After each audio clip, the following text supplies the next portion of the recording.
afternoon or good evening po mga kababayan, ma'am sir.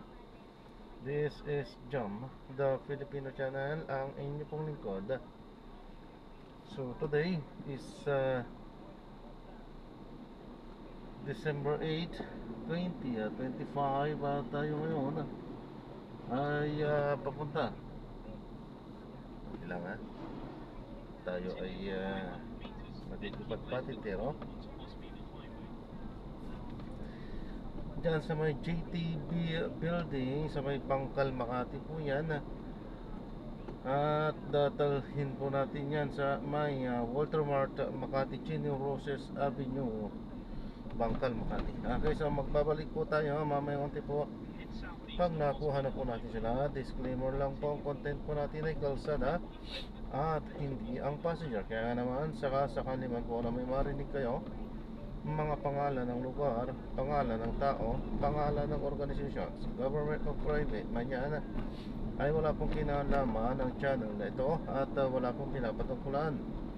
Lahat po na pinag-uusapan dito ay pawang dito lamang po yan sa loob at wala pong pinapatungkulan sa labas. Grabe pala layo nito. Marami lang napakalayo. 3 kilometers yung layo. Yan, naiintindihan po yan ng mga ordinaryong mga namumukol na mga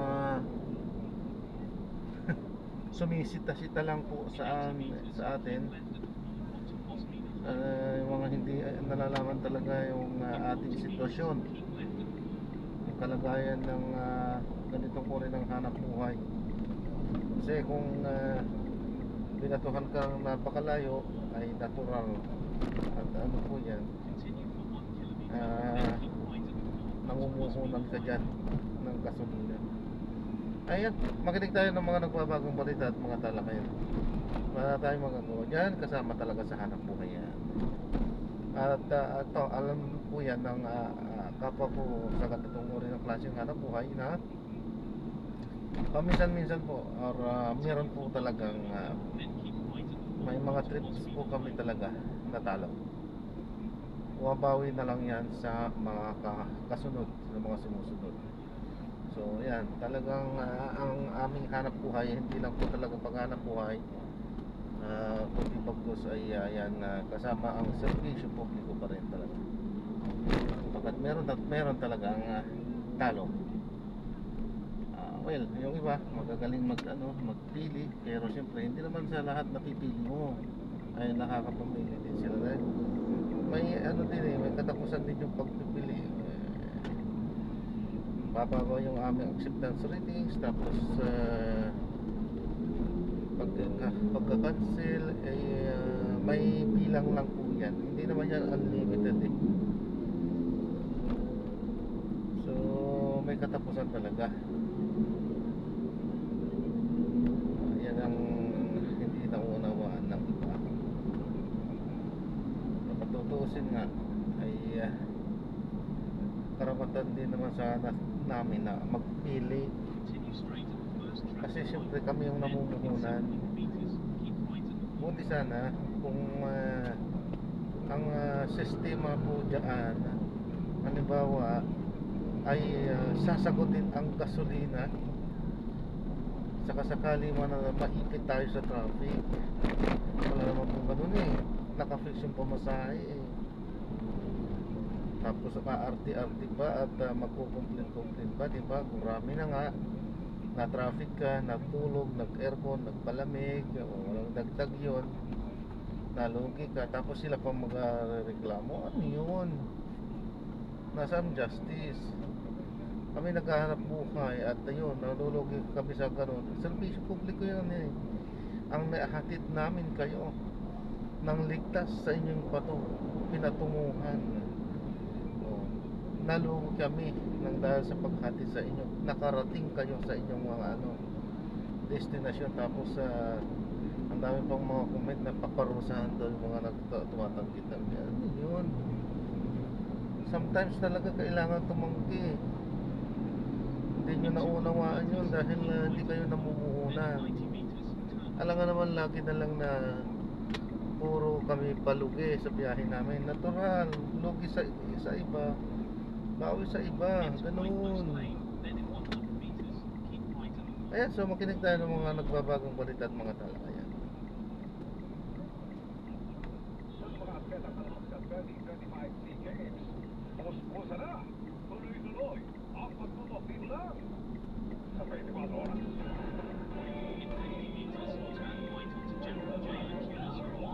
Gusto ko mag-relax pero Nanakit ang katawan? Mag-Alasan FR. Relax muna. Para di ulit bukas. Ay dilidiyan po. Iwanan po.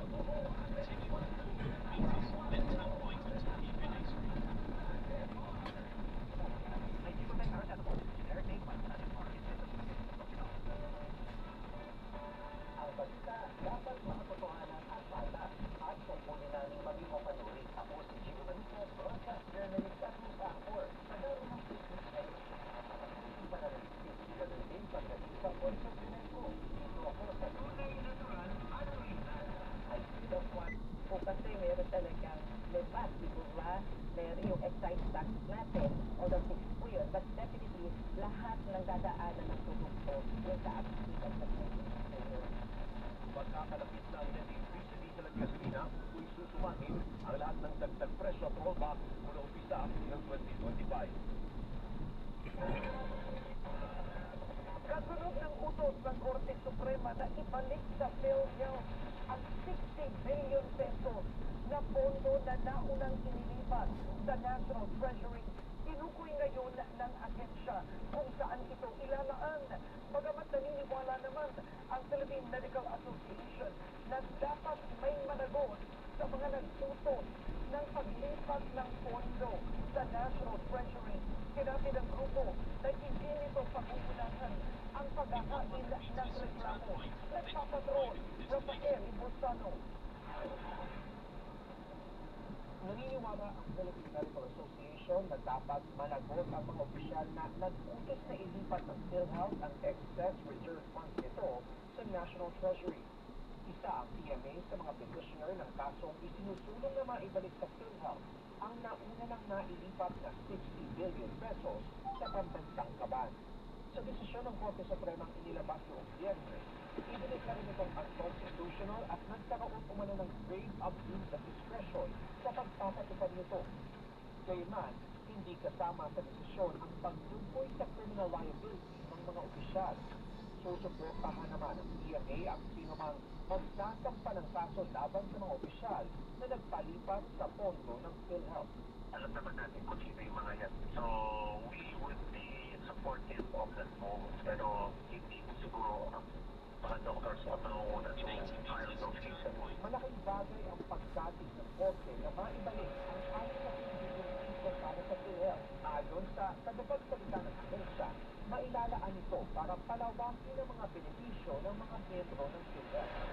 Most of our priorities now would be expanding our primary care service at yan nga yung tinatawag natin ngayon bagong programa na YAKAP na kung saan merong libreng konsultasyon, merong libreng gamot na dati ay 21 free drugs, ngayon ay 75 free drugs na.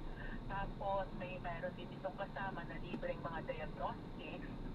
Plus, we are soon to come out with our program or benefit for screening for cancer, like breast cancer. Paliwanag ni Vargas, kung ang isang pasyente ay nakakonfine sa basic ward ng isang DOH hospital, ikakapagpuno sa kanyang bill ang mga discount kung siya ay person with disability o senior citizen. Sunod ay kakaltas ang PhilHealth benefit package.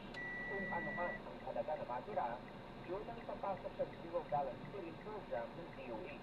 So talagang kinakailangan nating ma-review Dito na tayo, wala naman yung ano, sasakay. yung ating package rate para mas Ano ba yun? maging benepisyo ng Ayun. ating mga miyembro Hindi na sila. at yung ma-charge sa zero balance billing ay maging konti na lamang. Ngayong taon, walang tutukiyan ang asyam ng PhilHealth. So, na-drop na natin sila, nakalimutan ko yata mag-ano. Ay, nako, nakalimutan ko nga na mag-play. So, maraming salamat po sa panonood. Hanggang sa muli po. Ingat. At God bless. Paalam po mga kasamantala. Tayo ay gagawa ng ibang video sa ating susunod na mission. Paalam po. So this is John pa rin, the Filipino channel ang iyong lingkod. Paalam po.